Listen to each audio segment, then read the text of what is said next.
19वीं पुतली रूपरेखा की कहानी। सिंहासन 32। भाग 20।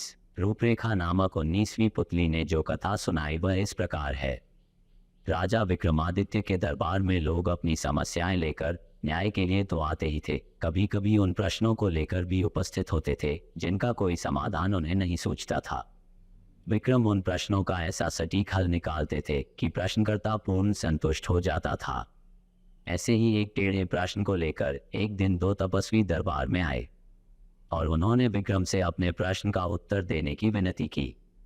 उनमें से एक का मानना था कि मनुष्य का मन ही उसके सारे क्रियाकलाप पर नियंत्रण रखता है और मनुष्य कभी भी अपने मन के विरुद्ध कुछ भी नहीं कर सकता है।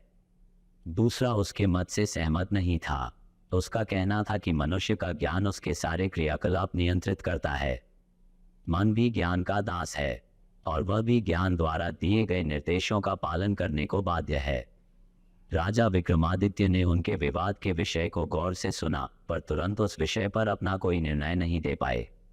उन्होंने उन दोनों तपस्वियों को कुछ समय बाद आने को कहा। जब वे चले गए तो विक्रम उनके प्रश्न के बारे में सोचने लगे, जो सचमुच ही बहुत टेढ़ा था। उन्होंने एक पल सोचा कि मनुष्य का मन सचमुच बहुत चंचल होता है और उसके वशीभूत होकर मनुष्य सांसारिक वासना के अधीन हो जाता है। मगर दूसरे ही पल उन्हें ज्ञान की याद आई। उन्हें लगा कि ज्ञान सचमुच मनुष्य को मन का कहा करने से पहले विचार कर लेने को कहता है और किसी निर्णय के लिए प्रेरित करता है। विक्रम ऐसे उलझे सवालों का जवाब सामान्य लोगों की जिंदगी में खोजते थे, इसलिए वे साधारण नागरिक का वेश बदलकर अपने राज्य में निकल पड़े। उन्हें कई दिनों तक ऐसी कोई बात देखने को नहीं मिली जो प्रश्न को हल करने में सहायता करती। एक दिन उनकी नज़र एक ऐसे नौजवान पर पड़ी जिसके कपड़ों और भावों में उसकी विपन्नता झलकती थी। वह एक पेड़ के नीचे थका कर आराम कर रहा था। बगल में एक बैलगाड़ी खड़ी थी जिसकी वह कोचवानी करता था। राजा ने उसके निकट जाकर देखा तो वे उसे एक झलक में ही पहचान गए। वह उनके अभिन्न मित्र सेठ गोपाल दास का छोटा बेटा था। सेठ गोपाल दास बहुत बड़े व्यापारी थे और उन्होंने व्यापार से बहुत धन कमाया था। उनके बेटे की यह दुर्दशा देखकर उनकी जिज्ञासा बढ़ गई। उसकी बदहाली का कारण जानने को उत्सुक हो गए। उन्होंने उससे पूछा कि उसकी यह दशा कैसे हुई, जबकि मरते समय गोपाल दास ने अपना सारा धन और व्यापार अपने दोनों पुत्रों में समान रूप से बांट दिया था। एक के हिस्से का धन इतना था कि 2 पुश्तों तक आराम से जिंदगी गुजारी जा सकती थी। विक्रम ने फिर उसके भाई के बारे में भी जानने की जिज्ञासा प्रकट की। युवक समझ गया कि पूछने वाला सचमुच उसके परिवार के बारे में सारी जानकारी रखता है। उसने विक्रम को अपने और अपने भाई के बारे में सब कुछ बता दिया। उसने बताया कि जब उसके पिता ने उसके और उसके भाई के बीच सब कुछ बांट दिया तो उसके भाई ने अपने हिस्से के धन का उपयोग बड़े ही समझदारी से किया। उसने अपनी जरूरतों को सीमित रखकर सारा धन व्यापार में लगा दिया और दिन रात मेहनत करके अपने व्यापार को कई गुना बढ़ा लिया। अपने बुद्धिमान और संयमी भाई से उसने कोई प्रेरणा नहीं ली और अपने हिस्से में मिले अपार धन को देखकर घमंड से चूर हो गए। शराबखोरी, वेश्यावृत्ति, जुआ खेलना समेत सारी बुरी आदतें डाल ली। ये सारी आदतें उसके धन के भंडार को तेजी से खोखला करने लगी। बड़े भाई ने समय रहते उसे चेत जाने को कहा, लेकिन उसकी बातें उसे विष समान प्रतीत हुई। ये बुरी आदतें उसे बहुत तेजी से बर्बादी की तरफ ले गईं और 1 वर्ष के अंदर वह कंगाल हो गया।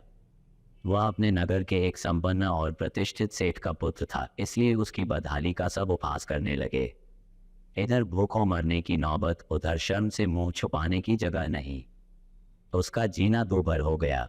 अपने नगर में मजदूर की हैसियत से गुजारा करना उसे असंभव लगा तो वहां से दूर चला आया।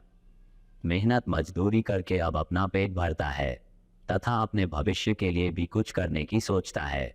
धन जब उसके पास प्रचुर मात्रा में था तो मन की चंचलता पर वह अंकुश नहीं लगा सका। धन बर्बाद हो जाने पर उसे सद्बुद्धि आई और ठोकरें खाने के बाद अपनी भूल का एहसास हुआ। जब राजा ने पूछा क्या वह धन आने पर फिर से मन का कहा करेगा, तो उसने कहा कि जमाने की ठोकरों ने उसे सच्चा ज्ञान दे दिया है और अब उस ज्ञान के बल पर वह अपने मन को वश में रख सकता है। विक्रम ने तब जाकर उसे अपना असली परिचय दिया तथा उसे कई स्वर्ण मुद्राएं देकर होशियारी से व्यापार करने की सलाह दी। उन्होंने उसे भरोसा दिलाया कि लगनशीलता उसे फिर पहले वाली समृद्धि वापस दिला देगी। उससे विदा लेकर वे अपने महल लौट आए, क्योंकि अब उनके पास उन तपस्वियों के विवाद का समाधान था। कुछ समय बाद उनके दरबार में वे दोनों तपस्वी समाधान की इच्छा लिए हाजिर हुए।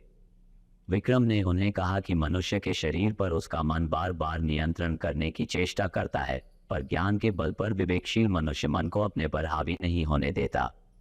मन और ज्ञान में अन्योनाश्रय संबंध है तथा दोनों का अपना अपना महत्व है।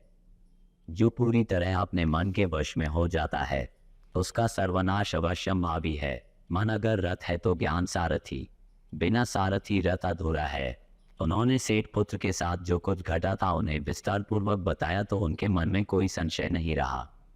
उन तपस्वियों ने उन्हें एक चमत्कारी खड़िया दिया जिससे बनाई गई तस्वीरें रात में सजीव हो सकती थीं और उनका वार्तालाप भी सुना जा सकता था। विक्रम ने कुछ तस्वीरें बनाकर खड़िया की सत्यता जानने की कोशिश की तो सचमुच खड़िया में वह गुण था। अब राजा तस्वीरें बना बनाकर अपना मन बहलाने लगे। अपनी रानियों की उन्हें बिल्कुल सुध नहीं रही। जब रानियां कई दिनों के बाद उनके पास आई तो राजा को खड़िया से चित्र बनाते हुए देखा।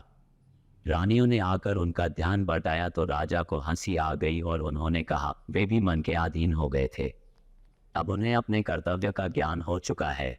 ऐसी ही और भी ढेरों मज़ेदार कहानियों के लिए कृपया हमारे चैनल को सब्सक्राइब करें। आपको ये वीडियो पसंद आया हो तो लाइक कीजिए और शेयर कीजिए।